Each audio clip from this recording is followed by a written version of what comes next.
স্ত্রীকে ভালো রাখা মানেই ভালো খাবার আর বাসস্থান নয়, তার আত্মিক শান্তিটা খুবই জরুরি। সবাই বিলাসিতায় সুখী হয় না। একজন স্বামী মানে যার হাত ধরে তার স্ত্রী সব ছেড়ে আজীবন কাটিয়ে দিবে, যার ফলে তার সর্বগুণ থাকা প্রয়োজন। অথচ সমাজ স্ত্রীর পিছনে লেগে থাকে তাকে জাজ করতে। আপনি জানেন না আপনার স্ত্রীর ত্যাগের গল্প। আপনার চোখে সে সর্বসুখী। এরকম হলে সমস্যা আপনার চোখের সাথে আপনার অন্তরেরও। আপনি আসলে তাকে উপলব্ধি করতে পারেন না। একটা স্বামী শুধু জীবন সঙ্গী নয়, বরং বাবা মায়ের স্নেহরও অংশীদার, স্ত্রীর উত্তম বন্ধু। অথচ আপনার মধ্যে ইগো কাজ করে। স্ত্রীর উপদেশ যদি শুনতে শরীর জ্বলে, তাহলে বুঝে নিন শয়তান আপনাকে অহংকারে কাবু করে ফেলেছে। স্ত্রীর প্রতি যেমন স্বামীর কর্তৃত্ব রয়েছে, তদ্রূপ স্বামীর প্রতিও স্ত্রীর পূর্ণ হক রয়েছে।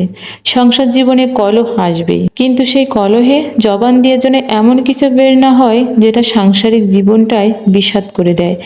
জীবন কেটে যাবে, কিন্তু জবানের কষ্টের ঘা কোনো মলমেই শুকাবে না। স্ত্রীর অনুভূতিগুলো তার হয়ে ভাবলে বুঝতেন তাকে।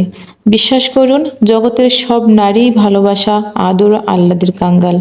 এসব দিয়েই প্রতিটি নারীকেই সহজেই কাবু করা যায়। আপনি একটু ভাবুন, স্ত্রীর পরিবার থেকে কেউ আপনার বিরুদ্ধে কিছু বললে আপনি মারাত্মক চটে যাবেন।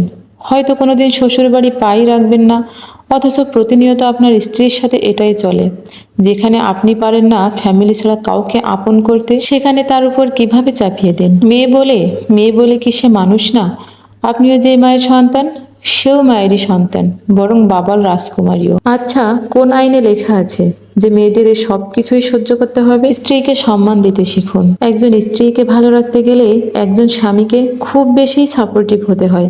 উত্তম জীবনসঙ্গী না পেলে জীবনটা এত বেশি তিক্ত হয়, পৃথিবীর সমস্ত সুখ যদি পায়ের কাছে এনে ঢেলে দেওয়া হয়, কোনো কিছুতেই যেন মনেতে শান্তি আসে না।